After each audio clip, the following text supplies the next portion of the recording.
Boa tarde, nós somos o grupo 6 e o nosso tema é a importância das drogas vasoconstritoras associadas à ação dos anestésicos locais.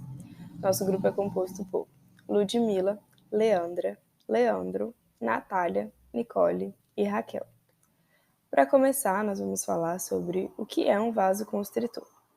Bom, os vasoconstritores são substâncias que levam à diminuição do calibre de um vaso e são presentes, por exemplo, na anestesia dos procedimentos odontológicos. A dor, geralmente, está associada a procedimentos odontológicos e pode causar medo nos pacientes. Por isso, o uso do anestésico local tem um papel muito importante no controle da dor. Vale lembrar que os anestésicos se diferenciam quanto à duração da sua ação, aos efeitos farmacológicos, o metabolismo e o vasoconstritor associado, o qual é definido como uma substância que leva à diminuição do calibre do vaso. E como agem os vasoconstritores?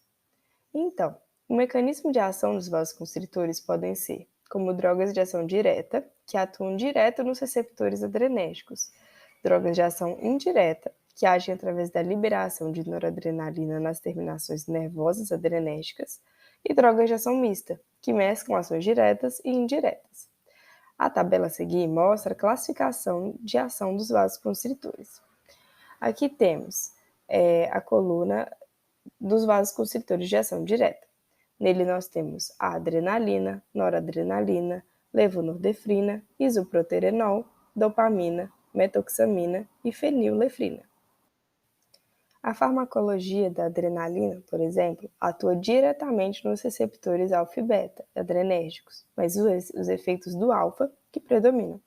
Já na noradrenalina, atua quase exclusivamente nos receptores alfa, 90%, e também estimulam os receptores beta no coração.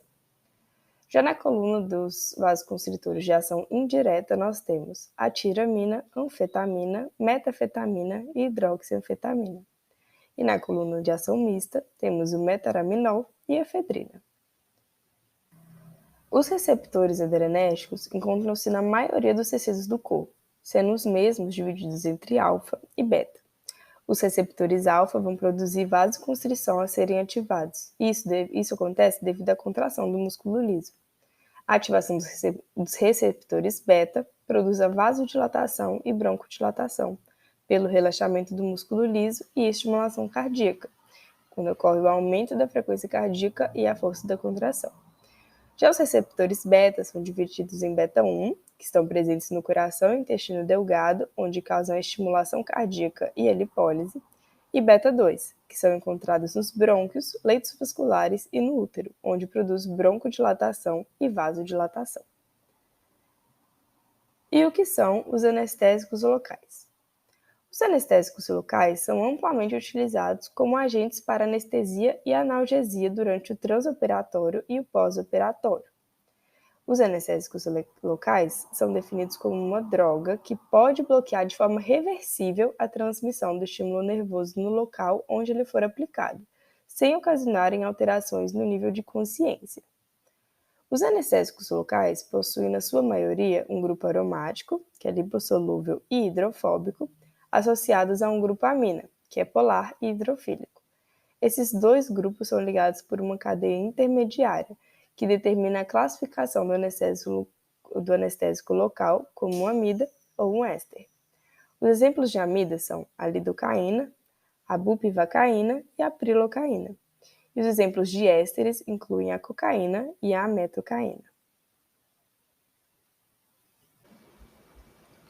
Agora iremos falar sobre os mecanismos de ação dos anestésicos locais. Os anestésicos locais, eles bloqueiam a ação de canais iônicos na membrana celular neuronal.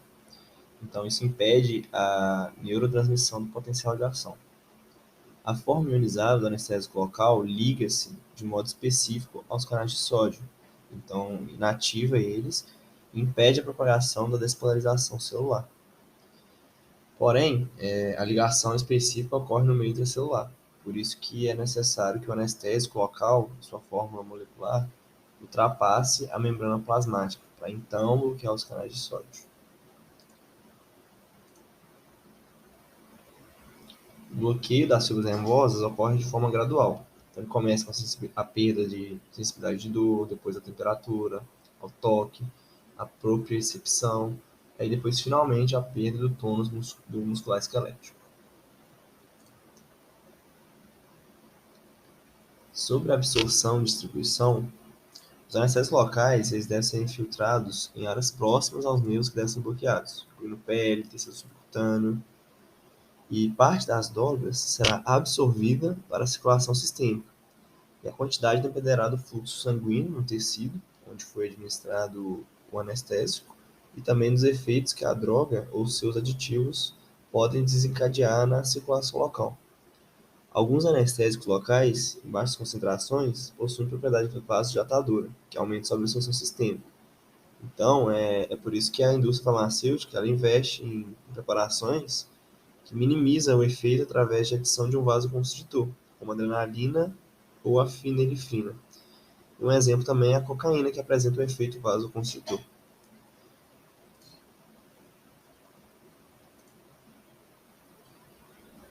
Os vasoconstritores, né, são fármacos que contraem o vaso sanguíneo, minimizando o efeito vasodilatador de alguns anestésicos locais. E também a gente tem os principais vasoconstritores que a gente utiliza aqui no Brasil, que é a adrenalina, a noradrenalina, a levonorfedrina e a felipressina.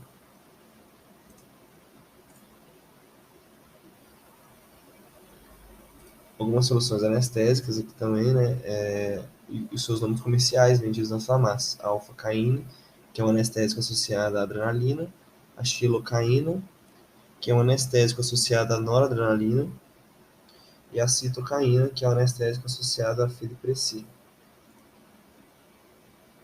Na tabela, a gente pode ver também outras soluções anestésicas no Brasil. A gente tem aqui um exemplo, a lidocaína, a prilocaína, a mepivacaína, a bupivacaína, e os nomes comerciais delas também, do lado direito.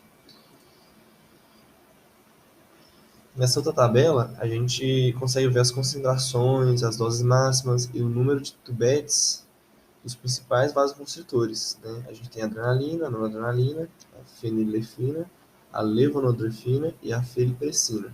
Suas doses máximas, como por exemplo a adrenalina 200, noradrenalina 200, já a fenilefrina já aumenta, que é a dose máxima 400, aumenta também o número de tubetes.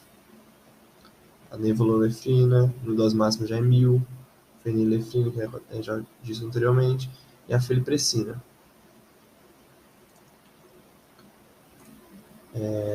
Outra coisa também é que anestésicos locais podem ser combinados a vasoconstritores e glicose.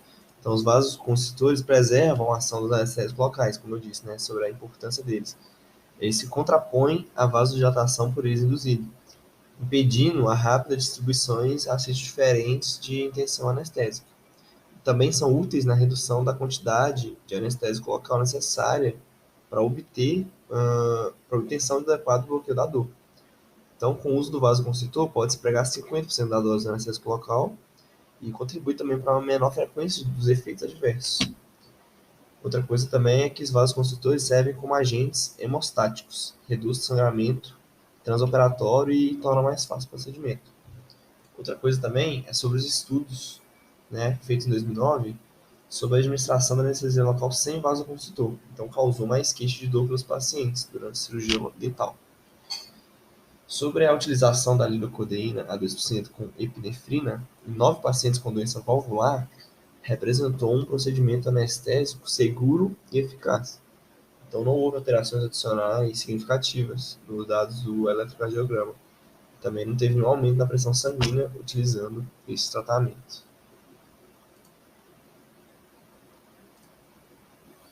Outra importância também, um outro estudo, o anestésico sem o vasoconstritor, ele possui uma anestesia superficial e menos duradoura. Então, torna o procedimento cirúrgico estressante e doloroso para o paciente, sem o uso dos vasoconstritores.